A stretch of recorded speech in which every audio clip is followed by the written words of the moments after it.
Hey guys, what's up? It's Kevin. I'm back. So, after I finished my first devlog, I got about 2 weeks of work done, and then my school started. So, I didn't really get anything done until now. So yeah, so this devlog is just gonna talk about those 2 weeks of work after my second devlog. Okay, so the first thing I did was I finalized the story. So this actually took longer than I expected, but the story is really good. It's nothing special, but it's serviceable, and I like it. Okay, so now next I deleted the garden because it didn't fit with the story, and I added a new background. And something interesting about the background is, so Hollow Knight, for their environment, they actually they made it like a 3D game where they have stuff on different layers in 3D. So like multiple layers of 2D stuff. So kind of like a 3D game, but obviously the game itself is 2D. So Godot actually has a built-in way of doing that. So I use that to achieve a pseudo 3D effect. So you can see certain bushes in the background move faster than the bushes in the foreground, and that creates like an illusion of depth. Okay, then I got dialogue working using the Dialogic add-on, and the Dialogic add-on is great. So in my last devlog, I was talking about an issue that made it so I couldn't use it, but they actually patched that out, and it has great dev support. The Discord is super active, so for anyone who wants to put dialogue into their Godot game, I highly recommend Dialogic. It is epic. Okay, then I tried to get all the boring stuff out of the way, like the UI stuff, the pause, a main menu, and options. Options isn't quite done yet, but it's getting there. And then I added a save system, so you can save stuff to your files.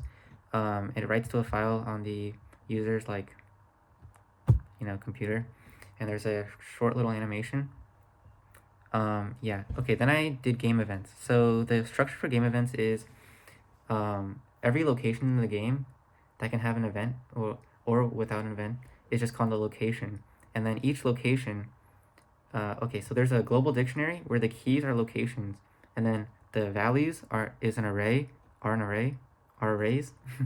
are arrays of booleans, and the each boolean represents that the ith event should be played. So by default, they're all true until the event has been played, and then it'll become false. So that means that it shouldn't be played. So whenever the player enters an event or enters a location and triggers an event, then it'll check the global array, and if the boolean is true, then it'll start the event. Okay. And this event is also saved in the save file. Then I made a portal so the player can hop locations. So, yep. And then, yeah. Okay, so that's pretty much all I did. Now what is next? So the first thing I want to do is streamline game events and cutscenes. Right now my code for game events is a bit messy and not like easy to like apply to other things. So it's not like it's not good code.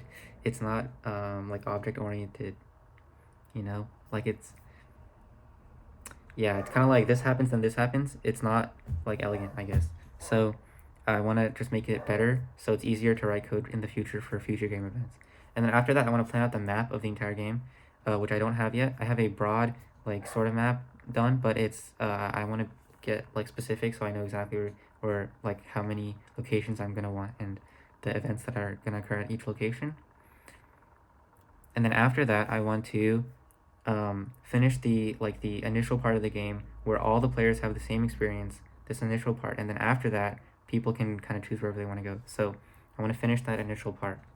And then, okay, so my goal for finishing all this stuff is 2 weeks. So I will check back with you guys in 6 months and see how it has gone. All right, guys. Thanks for watching, and goodbye.